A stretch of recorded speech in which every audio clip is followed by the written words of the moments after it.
Chief Gaines, you have over 600 documented rescues. That's pretty impressive. Well, by really spending some good quality time with them, doing a lot of research on them. In this case, this is where the internet can be extremely helpful to you in your process. Spending time with first responders from the LAFD, search and rescue pilots from Australia too as well, where we shot at. And that was one of the most important things, was just spending time with them and getting into their heads and their psyche and just asking questions.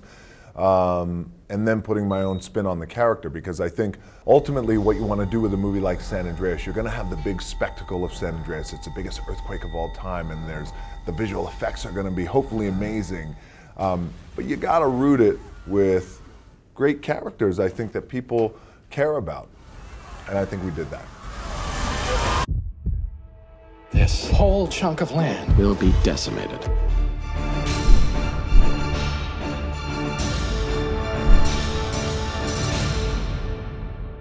Not necessarily like, what did I get myself into? Because, you know, I was well aware of the movie that we were making, but I would say that, you know, when you read the script on paper, and then when you meet with the heads of the departments and you understand how these big shots are going to be executed, for example, like all the underwater sequences are very extremely challenging sequences, not only from a filmmaking point of view, but also just, I think, just as an actor, especially as an actor who, it's not like I had to swim from point A to point B. I had to swim from point A to point B while trying to save my daughter's life, who's drowning in front of me, but yet she's behind a glass wall. I could see her dying and I can't save her. And then trying to enact those emotions, physically trying to get through this glass wall, it just requires a lot of effort and and especially underwater when you're holding your breath. Like, we take that for granted. It's like, you know, you go through the trauma of losing a loved one, yes, and then try and go underwater. We're doing that. It was very challenging.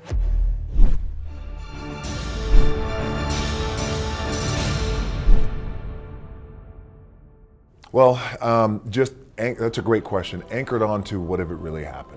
And it's not a fun place to go to, because it's a dark place, because you think, well, because I have a daughter, I have a teenage daughter who I would do anything to protect. So what you said is so spot on, because that is the great irony, I think, of the character, in that he's a really good man and who has this incredible job of saving lives. It's what he does for a living, but yet he can't save his daughter's life. And yeah, it was very challenging and emotional, but I think also too, by the way, it pays off, because those are the elements in the movie that the people don't expect, because people going to San Andreas, and now that the movie's open and people are seeing it, enjoying it, they expect the big spectacle. Yeah. And that's why they go, because it's a movie and it's an experience. But then when you bring home the emotion of it, I have so many guys who have already told me, man, I was crying. I was crying in the movie, dude. I was crying, bro. You made me cry. I was always hoping that Pacquiao would win. I've been a big fan of Pacquiao for some time now. Look, I love the Philippines. I've wrestled over there multiple times. I mean, amazing nights. I'll never forget it. But and the reason why, and I respect both boxers, and I wanted to see a great fight, and I think it was a phenomenal fight. Floyd executed on a level. I mean, it's why he is who he is and undefeated.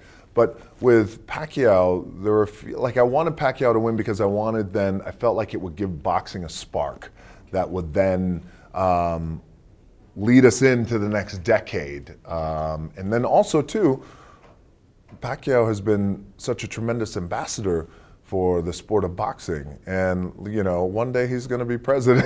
Okay. All right, dude, thank you so much for your time, and I'm sure the movie's going to be a great hit. Thank you, thank you. And I want to thank everybody in the Philippines too. You're going to enjoy San Andreas.